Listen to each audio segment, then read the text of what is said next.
Probably one of the most important things is firearm safety. So let me ask you guys, what are the 5 firearm safety rules, starting with rule number 1? Treat every weapon as if it were loaded. Rule number 2. Never point a weapon at aim you do not intend to use. Rule number 3. Keep your fingers straight and off the trigger until you're ready to fire. Rule number 4. Your weapon on is safe until you intend to fire. And rule number 5. Fire your targets and foreground and backdrop. Remember, these firearm safety rules, this is flat range. But out in the real world, when you're having to shoot and move around other people, when you're a law enforcement officer going into an active shooter situation, those rules are following you. They're right with you. And if you decide to shortcut those rules, that's when Murphy's going to bite you right in the ass. Every time you come out to the range, especially when you're with a group of shooters or an operators or team environment, it's always good to go over your medical brief and ensure that if something does happen, you don't have a bunch of people running around like chickens with their heads cut off. Okay, here we have a great medical facility, so if something happens, first responders will be here probably within seconds. However, you need to take in consideration that if you're out on your own, you are at your own home range, you're maybe going out in the woods with by yourself or with a buddy, or you're hunting. You need to know your surroundings. That's a part of the mindset. You need to know where the nearest hospital is. You need to make sure you always have communication. Make sure you tell somebody where you went in case you do shoot yourself and you're stranded out there with a bleeding wound or something and you need support. You should always have some type of shooter kit. Okay, there's a lot of different first aid kits out there. There's all these different military kits and all the stuff that you carry. That's great, but does it really work for you? Is it what you need in that time frame, whether it's out hunting or out shooting by yourself, or you're in a critical stress engagement, maybe an active shooter, or your home defense and one of your family members are bleeding and it takes 4 or 5 minutes for EMS, or maybe even longer in some cases or locations, to get to your house or to your location. Maybe you are a down police officer in an active shooter situation and you can't get support for an hour. Do you have what it takes with you to stop that bleed and keep you alive for that amount of time? Just be aware of your surroundings, know your medical facilities, and know the number for 911. What is it, Chris? 911. Okay. A lot of our mindset is based around what you do under dynamic stress. Whether you're Marine Corps, whether you're a SWAT operator, or whether you're just a person, in a home defense role, when that gun comes out of that holster, it's business time. When things go wrong, they go wrong extremely fast, and at that point, you better understand what you need to do to survive, because it is literally your ass at that point. And like Chris said, you're going to see the fundamentals build. You're going to see more advanced skills, which are basically just fundamentals being honed. Okay, there's no such thing as really advanced and basic in our minds. What there is a honing of fundamentals, because there's so many different levels. That's why we don't like to use the terminology basic and advanced. But what we really care about is the why. Why are we doing what we do? Why are we choosing the techniques that we're using out here? And we're going to justify those not only verbally to you guys, but we want you guys to justify them in your own mind, to break that mechanic down and really think about it visually and understand the why of what you're doing. That's where you're going to excel to become a better shooter right now, right off the bat, is in your mind. You will not find Chris and I come out here and tell you this is what you will do because this is what we saw in our career. We're going to let you guys excel and progress at your own skill levels, and we're going to come by and try to fine-tune and hone the efficiencies, the excessive waste movements, make your effectiveness downrange go up through the roof, hopefully, and that's what we're looking for here. I think we got some competitive shooters here as well, and you'll see that if you can shoot under stress, that little buzzer in a competitive situation, for example, is going to help you excel. Okay, because you understand how your body can manipulate a weapon system under stress, and it's just that much smoother. All right, most of you guys know our core principles, which is reality, consistency, and efficiency. To reiterate a little bit on those, obviously what you're here to do, like we just talked about, the why of shooting, that's the reality. So we're going to incorporate that reality into our shooting. The consistency. Consistency is obviously, we've said this many times, is extremely important, because if you have 1,000 different variations or repetitions, what is that? It's 1,000 wasted repetitions, okay? So keep that in mind. All right, and then there's our last core principle, which is efficiency. We're going to really work out the bugs and the kinks in the beginning here. Some of you guys are probably going to be rusty, some of you are newer shooters, but we're going to find your efficiency level, not just in excessive waist movements and feet work and hand work and all that stuff, but also the effect that you have downrange. How efficient is that? Amateurs train until they get it right, professionals train until they get it wrong. That's the most important factor there, is willing to take yourself to a point where you might actually get something wrong and try to excel past that. Chris and I will never come out here and run a B.S.A template clean, ever. Because the day we do means we just got comfortable. And when we feel comfortable, that should be an alarm that goes off in your head and says, hey, grab for that next rung in the ladder of excellence. All right, now let's go do some shooting.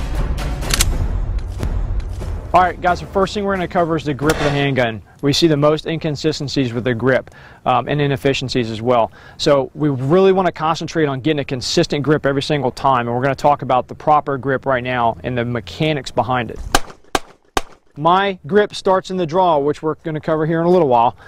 But what I want to find first is a high tang grip. Okay, I want to get this beaver tail, like on this Smith & Wesson M&P here, is really drastic, so your hand can get high up in there and higher up on the height over bore ratio, higher on the barrel. If we could put our hand right here on the back of the slide and shoot it, we would. That would be ultimate recoil control, but we can't. So that's what I like to choose when I'm looking for a gun, is a high grip just like this. But you'll notice I have this gap in here. Now you're going to see lots of different types of grips. You'll see thumbs down grips. That's a revolver grip. We don't need a revolver grip here because this has a tang. Revolvers don't have back straps or tangs like this. Okay? So we need to fill this entire void. That's my priority. This is not filling the void. This is filling the void. This is actually a huge contact portion, this part of your hand. And this has got to really be pressing on that gun. You'll notice that a lot of people will shoot a thumbs up grip or a thumbs out grip. You're minimizing the contact on the gun. So basically what you're doing is you're providing path of least resistance, which is what we don't want, and I'm going to cover that here in a second. So we want to fill that entire void with a thumbs forward grip. So if you put my finger straight out, you're going to see they're kind of at a 45-degree angle down. So that's a good reference tool right there, is to rotate your hand down, your thumb will be straight and in line with the bore, and then you can curl those fingers underneath. I put a little reference notch in my trigger guard, so when that index trigger finger comes up underneath, it wedges in there. And then you'll see over here that these fingers will rest in these grooves. And that is about 100% grip that I can get. Does anybody know the 60-40 grip? Matt, what do you use under stress? Do you use 60% on the strong or the weapon hand and 40% on the reaction hand? What do you use? Is it 42%, 42.5? Not sure how to judge the percentage on either side. Exactly. You don't know. You don't know what you use under stress, but I know that 100% and 100% works for me. So that's what I'm going to stick with. So that's the mechanics right there. Okay. What I'm going to show you guys now is the mechanics of the handgun and how it recoils. I'm going to start off with a weapon hand only grip. Now what I want you guys to do, and you can come into where you can see me a little better if you need to, but watch how the gun recoils, okay? Which way did the gun just recoil? Up and left. Up and left. Because I have resistance on this side and no resistance on this side, correct? All right, now let's try it with the other side. Which way did the gun recoil? Right. Up and to the right. Resistance, no resistance. Now let's get 100% grip, but I'm not going to get a high tang grip. Which way did it recoil? Straight up. Because I have equal tension, equal resistance on each side, but I didn't have that high tang grip. Now I'm going to get 100% high tang grip and watch what the gun does.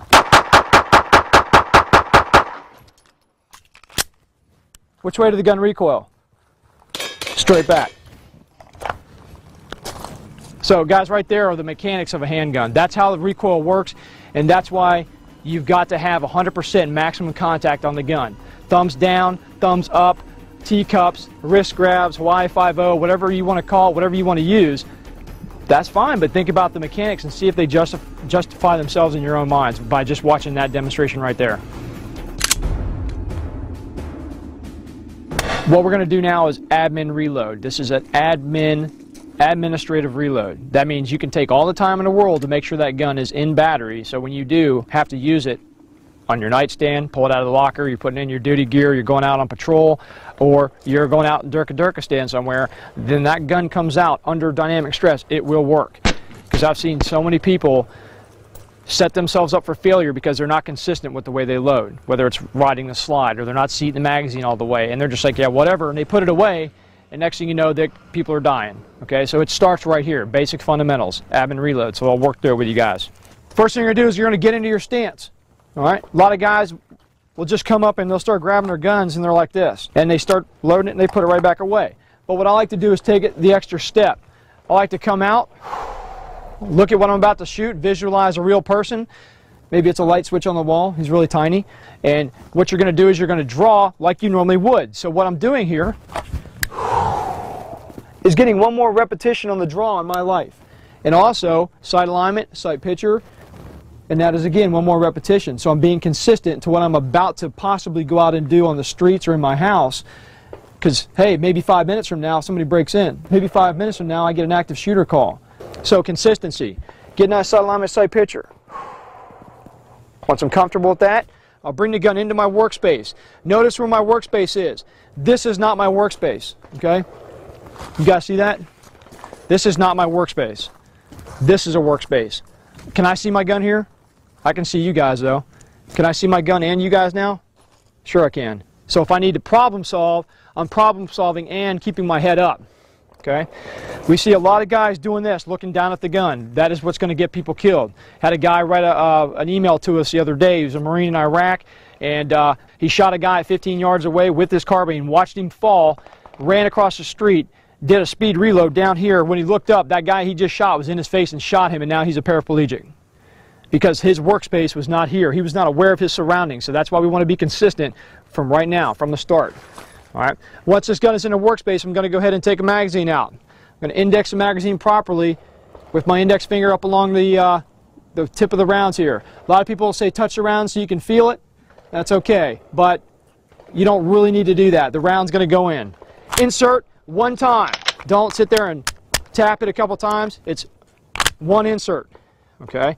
Then my hand is going to immediately roll from here right over to the top of the slide and power stroking. Notice where my hands are right now. They're not still up on the gun riding the slide. I hit myself in the shoulder to overemphasize this, but that's typically what I'll do anyways, is I will make sure that inertia is in full motion going home and putting that round in the chamber. Once I am here, I will then rotate the gun down, and I prefer this kind of press check here. I like to have control of the gun so I can actually open the slide and visualize brass in there. Okay? Or if it's at nighttime, I can take and put my finger in there. Now, I will sling it home. I will not ride it home. Sling it home, and then for value added, I will hit the rear of the slide to make sure the gun is completely in battery. Okay? At that point, I will then holster the gun. All right, so let's see that one more time.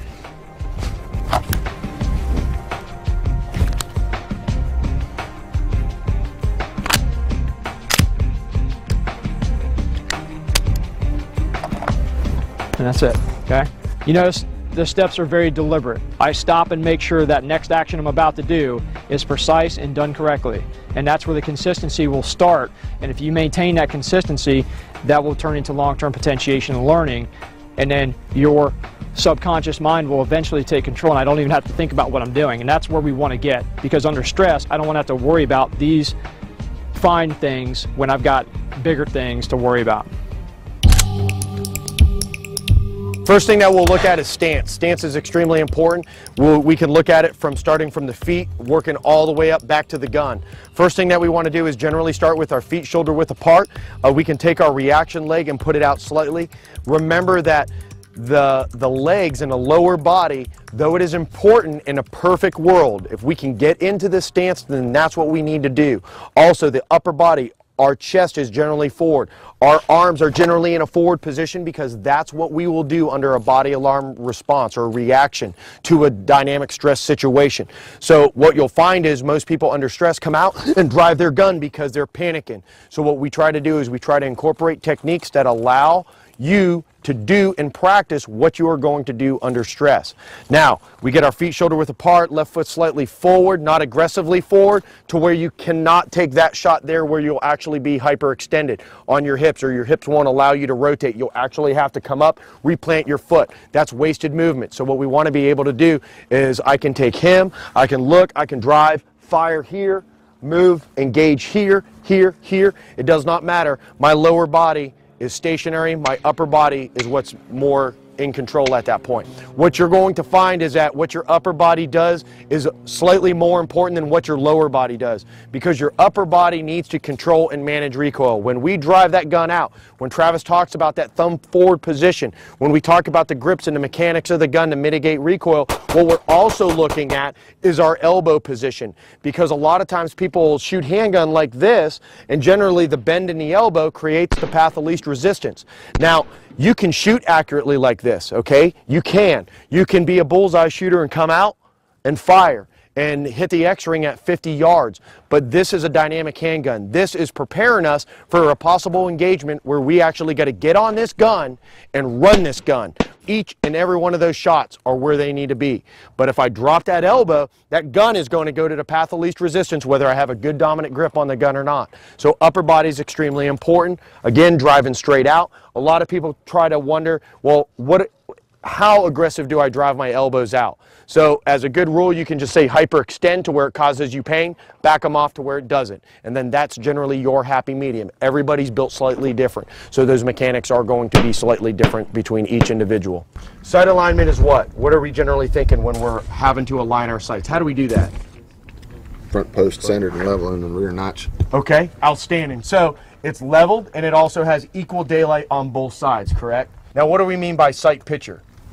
Relationship between the shooter's eye, his sights, and the target. Outstanding. So we are trying to line all that up. And of course, under stress, that could be a moving person. That person could be moving from point A to point B. That person is probably and likely shooting at you, which is why you employed your weapon system in the first place. So now I'm trying to line my sights up, sight alignment, sight picture at the same time. What's the next one? Trigger control. Trigger control. If you cannot manipulate that trigger well, generally most of the missed shots are contributed just accuracy alone. Not worrying about mitigating recoil right now, but just accuracy is extremely important, and we know that most missed shots are generally trigger related. So usually, if you could look at all those fundamentals, trigger is usually 80% of that, if not even more. What else do we have beyond trigger control? Breathing, okay?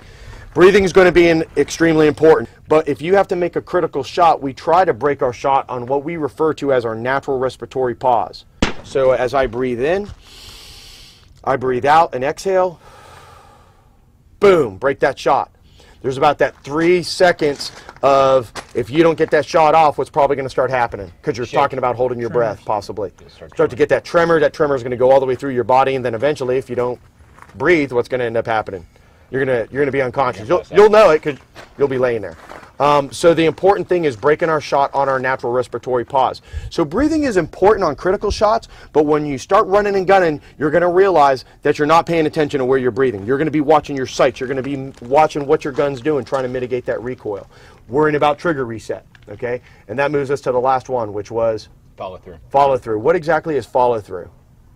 I fired a gun, the gun discharges, round leaves. Now what happens? Not slapping the trigger, not jerking it, not flinching it, or bucking because you're anticipating the shot. It's continued application. You're continuing to hold the trigger to the rear for that split second after the recoil of the round. Okay, outstanding. So we're pressing the trigger to the rear, trying to not anticipate that shot. Shot breaks now. What do I do with my trigger finger? I let out to what? Reset. Reset. A couple things going on there. There's a few questions you're asking yourself. First, was my shot effective? Right? That's what you're doing in a split second, because I fire, I reset, and I might be right back on that trigger. Because if my shot's not effective, what am I doing? I'm shooting again. I'm employing that weapon system again. Was my shot effective? And if I had to, can I take another follow-up shot right now if I needed to? Those things are very important. And what we're doing is that's happening really fast. So we're going to break that down. I'm going to break trigger control down because, again, it's probably one of the most important factors. First thing that I'm going to do is I'm going to look at the trigger system itself. Now what you'll notice is a lot of shooters will tell you, or a lot of schools will tell you, that the shot should surprise you. Let me tell you what, if you're coming in to rescue my family, that shot should not surprise you. You should know right when that shot is about to break. Okay? Now we know that on handgun, which is extremely difficult, like rifle, for instance. The correlation here being a rifle's generally about 9 pounds, 8 pounds, depending upon how much ninja-fied stuff you end up putting on that weapon system. But the trigger on those guns are generally 5 pounds. So we've got a gun that weighs more than what the trigger pull is. Does that make sense? Now we have actually the complete opposite. We have a gun that's about 1.5 pounds, if that, and the trigger pull can range anywhere on some of the modern firearms